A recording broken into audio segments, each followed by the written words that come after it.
5월 14일 함께 나눌 하나님 말씀은 출애굽기 16장 21절로부터 36절 말씀입니다. 삶의 근원이신 하나님을 대대로 전하십시오. 본문 읽기. 무리가 아침마다 각 사람은 먹을 만큼만 거두었고 햇볕이 뜨겁게 쬐면 그것이 쓰러졌더라. 여섯째 날에는 각 사람이 갑절의 식물 곧 하나에 2오멜씩 거둔지라. 회중의 모든 지도자가 와서 모세에게 알림해 모세가 그들에게 이르되 여호와께서 이같이 말씀하셨느니라. 내일은 휴일이니 여호와께 거룩한 안식일이라.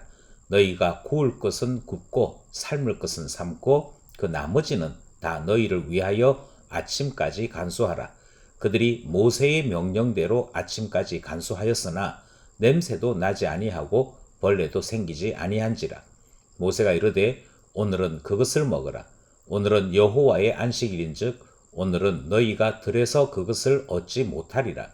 엿새 동안은 너희가 그것을 거두되 일곱째 날은 안식일인즉 그날에는 없으리라 하였으나 일곱째 날에 백성 중 어떤 사람들이 거두러 나갔다가 얻지 못하니라. 이스라엘 족속이 그 이름을 만나라 하였으며 가시같이 희고 맛은 꿀 섞은 가자 같았더라. 모세가 이르되 여호와께서 이같이 명령하시기를 이것을 오멜에 채워서 너희의 대대 후손을 위하여 간수하라.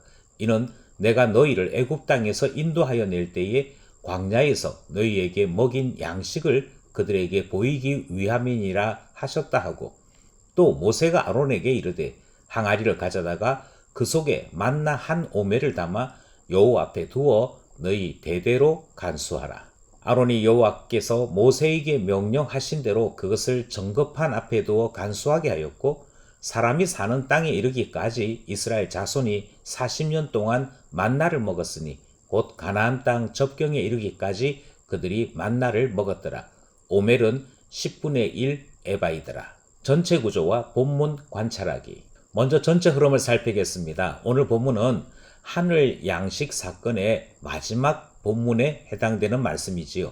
하나님께서는 이스라엘 백성을 위하여 두 가지 시험을 준비하셨지요. 오늘 본문은 그 가운데 안식일 준수와 관련이 있는 여섯째 날에 대한 말씀 내용입니다. 이 사건을 통해서 이스라엘이 대대로 기억해야 될 하나님 구원 역사에 대해 가르치고 계십니다. 그것이 무엇인지 본문을 통해 관찰하겠습니다. 첫 번째로 관찰하기 원하는 것은 여섯째 날 일어난 일에 대한 말씀입니다.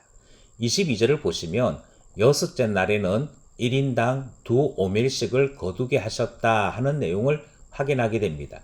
이것은 많이 거둔 자도 적게 거둔 자도 다시 재어보니 각각 한 오멜씩 되도록 하셨다 하는 앞부분의 기록들을 참고하여 이해하실 필요가 있습니다. 그러니까 하나님의 섭리는 한 사람이 한 오멜씩을 다 가져갈 수 있도록 섭리하시는 것이었지요. 그런데 이상하게도 여섯째 날에는 모든 사람이 2오멜씩을 거두게 하셨던 것이지요. 그리고 이것이 어떤 이유인지를 지도자들은 모세를 찾아서 묻게 되는데 23절에 보시면 모세는 친절하게 내일이 안식일인 관계로 2오멜씩을 거두게 하신 것이라 가르쳐주는 내용이 등장합니다. 그리고 27절에는 이렇게 가르쳐 주었음에도 불구하고 7일째인 안식일에 만나를 거두러 나간 이들이 있었다라고 기록하는 말씀을 관찰하게 되는 것이지요. 여섯째 날에 하나님의 말씀을 기억하지 못한 이들과 또 일곱째 날에 만나를 찾으러 나갔던 이들이 오늘 본문에 기록되어 있습니다. 두 번째로 우리가 관찰하기 원하는 것은 일곱째 날에 안식하니라 라는 말씀이지요. 28절로부터 30절은 안식일에 대한 규정과 그 의미를 가르치는 말씀입니다. 율법이 주어지기 전에 안식일이 먼저 사람들 사이에 통념되고 있었다 하는 것을 확인할 수 있는 것이고요. 그럼에도 불구하고 이스라엘 사람들은 안식일 그 자체에 대해서는 전혀 관심이 없었던 것 같습니다. 왜 하나님께서 안식일을 주시고 이 안식일을 지키라 하시는가? 그것은 오늘 본문 말씀을 따르자면 하나님께서 이스라엘 백성들에게 안식을 주시기 위해서라고 설명하고 있습니다. 하나님께서 안식하셨고 이스라엘 백성들에게 안식을 주시기 위해 안식일을 지키도록 하셨음에도 불구하고 하나님께서 주신 이 안식에 대한 감사하는 마음이 전혀 없었기에 그들은 안식일에 대한 관심도 안식일 말씀에 대한 순종도 찾아볼 수 없었던 것이지요. 하나님께서 안식을 주시고자 안식일에 대해 가르치고 있는 그 말씀을 관찰하였습니다. 마지막 세 번째로 너희 대대로 간직하라 하시는 말씀을 우리가 관찰하고자 합니다. 31절로부터 만나 사건을 종합하고 정리하는 말씀이 등장합니다. 동시에 광야에서 하나님께서 하늘 양식을 먹이신 일이 이스라엘 후대 사람들에게도 기억하고 기념할 수 있도록 항아리를 준비하고 거기에 한 오멜의 만나를 간수하도록 하나님께서 가르치시는 내용을 살펴볼 수 있는 것이지요. 이 사건의 가치는 십계명 증거판을 보존하는 것과 같은 의미가 있다라고 성경이 가르치고 있습니다. 다르게 말씀드리면 십계명을 기억하는 것만큼이나 하나님께서 광야에서 이스라엘 백성들을 먹이신 일을 기억하는 일이 중요하더라. 그래서 함께 보존하고 이 보존한 것을 40년 동안 간직하게 하셨던 것을 확인할 수 있는 것이지요. 기억하고 기념하도록 항아리 만드시는 그리고 대대로 간직하라 말씀하시는 내용을 관찰하였습니다. 본문 이해와 해석하기. 관찰한 것을 중심으로 주의 말씀의 뜻이 무엇인지를 생각해 보고자 합니다.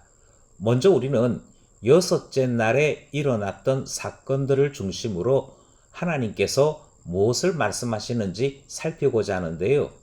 참된 경건이 순종을 낳는다 하는 사실을 발견하고자 하는 것이지요. 여섯째 날에 안식일을 위하여 하나님은 2배의 오매를 거둘 수 있도록 하셨습니다. 그리고 일곱째 날에는 나가서 거두는 일이 없도록 하라 하시는 말씀을 전달한 것이지요. 그렇지만 이스라엘 백성은 하지 말라 하는 것은 참 기가 막히게 하고 있고요. 하라는 것은 하지 않는 못된 습성이 있는 것을 우리는 본문을 통해 발견하게 됩니다. 왜 하라는 것은 하기 싫고 하지 말라 하는 것은 하고 싶은 것일까요? 그것은 일의 종류에 따라 달라지는 것이 아니라 그들의 마음에 따라 달라지더라 하는 것을 발견할 수 있습니다. 하나님을 경외하는 자는 하나님의 말씀대로 순종하기를 원하는 마음이 있는 것이고 하나님을 경외하지 아니하는 자들은 하나님의 어떤 요구도 하나님의 어떤 지시도 불순종하려 하였기에 그들의 삶의 모습이 각각 다르게 나타났던 것이지요. 결국 참된 경건이 있는 자만이 말씀에 순종할 수 있음을 배우게 됩니다. 하나님께서 만나를 먹이실지라도 경외함이 없으면 경건이 훈련되어 있지 않으면 결코 순종할 수 없음을 우리는 말씀을 통해 배우는 것이지요. 두 번째로 우리는 일곱째 날 안식일에 대한 말씀을 통해 하나님 안에 참 안식이 있음을 깨닫게 됩니다. 하나님께서 세상을 창조하시고 일곱째 날에 안식하셨습니다. 그러시면서 안식일 제도를 만드셨지요. 마치 이것은 하나님께서 안식하신 날이요. 하나님의 안식을 위해 사람들이 수고하는 날처럼 생각이 들 것 같습니다. 하지만 오늘 본문은 분명하게 가르칩니다. 이 안식일의 의미는 백성들의 안식을 위함이라 분명히 오늘 본문이 가르치고 있는 것이지요. 하나님께서는 안식으로 이스라엘 백성들을 초대하시는 것입니다. 참된 안식을 주시려는 하나님의 모습을 발견하게 되는 것이고요. 동시에 이와 같은 모습 속에서 하나님 안에만 참 안식이 있음을 깨닫게 되는 것이지요. 성 어거스틴으로 유명한 아우구스티누스가 하나님 안에 안식하기까지 내 영혼에 평안이 없었습니다 라는 말을 합니다. 바로 그것이 오늘 본문에 소개되고 있는 안식일의 참된 의미지요. 하나님 안에만 참 안식이 있기에 모든 하던 일을 멈추고 하나님 안으로 들어오라 말씀하시는 안식의 초대, 안식의 교훈을 우리는 본문 말씀을 통해 발견하게 되는 것입니다. 마지막으로 우리는 항아리를 준비하라 하시는 말씀에서 기억하라 하나님의 은혜를 이라고 하는 교훈을 찾게 되는 것이지요. 하나님께서 이스라엘을 위하여 많은 일을 하셨습니다. 많은 일을 하셨지만 하나님은 그 가운데에서도 하나님께서 아버지가 되셔서 이스라엘 백성을 먹이시고 이끄신 것을 반드시 기억하기 원하셨습니다.